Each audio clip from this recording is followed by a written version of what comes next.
beginning of the appointment, baka you don't see that, baka hiccup lang ito. Sila lang, the down to the supply is still, Para sa akin, you go back to the basic principle of supply and demand. Definitely, there is more supply and less demand. If that is so, syempre, prices will go down. But the problem right now is that people want, producing countries want to have a bigger share of the market. Why do they want to have a bigger share of the market? Because they need money. Okay. They need money, and they do realize that if there's more supply, prices will go down, especially Saudi Arabia, because their cost is relatively lower. So they were thinking that basta tumaas ang share nila, mababawi nila to a certain extent ang let's say, gross margin nila. Pero ang nangyari, everybody wants to market share. And so, if that is so, there's no way but prices to go down. Now, it has gone down na hindi nila sukat ang kailangan na babalik sa 25 or 20. And the world cannot exist that way. That was the price 20 years ago. But because of inflation, everything, that's not a realistic price anymore. Besides, many of the countries' production costs are very much lower than 2020. It's very much higher than 2020. So unless there's a catastrophe, malaking gera, malaking earthquake, prices has got to really go up. Kundi will get killed. So I think that it has got to go up to its realistic level, which as of now I think would be about $60 to $70.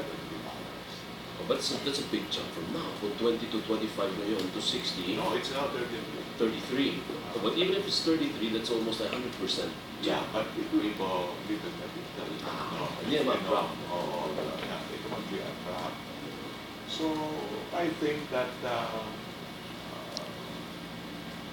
even if the ball game will be played along that range, pagalingan na sila doon sa level na yun. 60 to 65. Yeah, 65. Pagalingan na sila doon sa level na yun.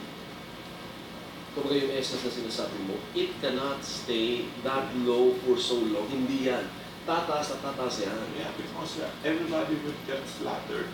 Especially Russia, magagalit ang Russia. Survival nila yan. Middle East, of course, they make money because lower cost nila, Saudi Arabia. At yung expense nila are far greater than the revenue at the present price. Pero yung sa local po ba, Tito Chito, kayo nalulugi din?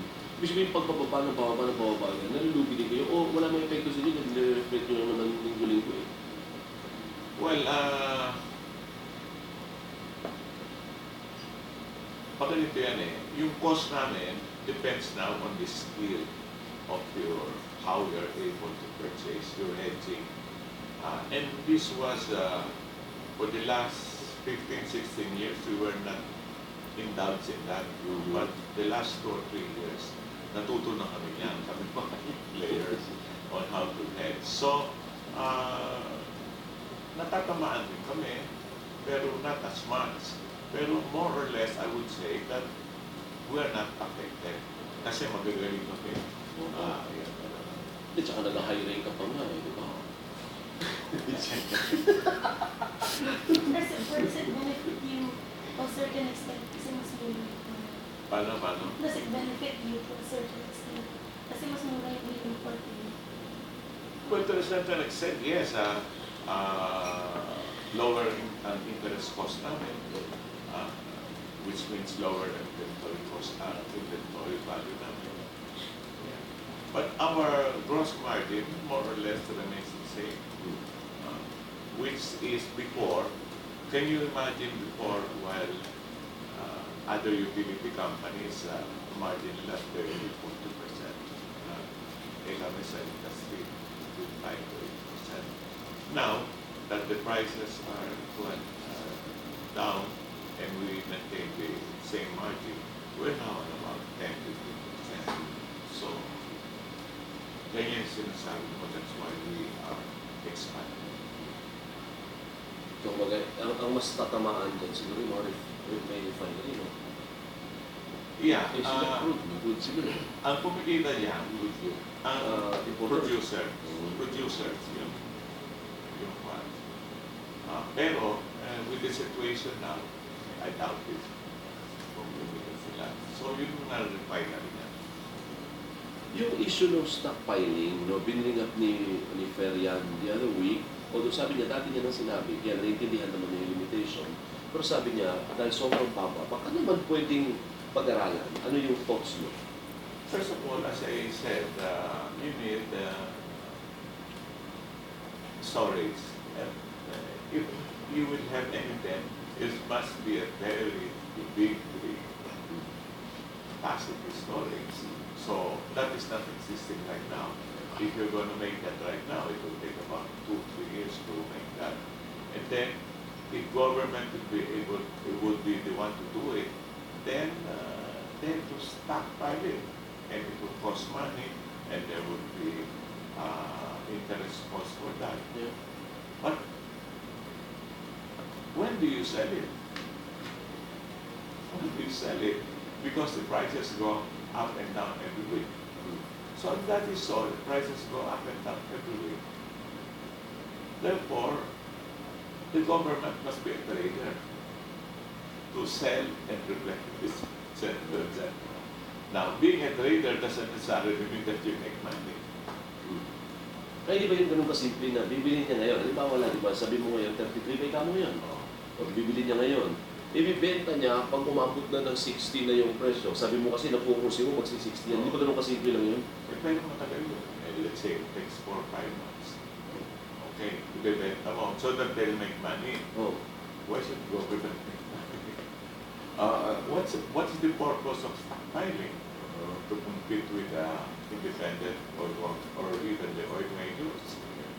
See?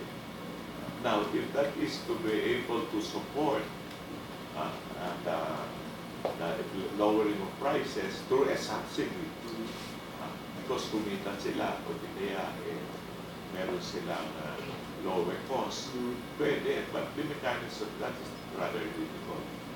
That was done before during the time of Marcos era.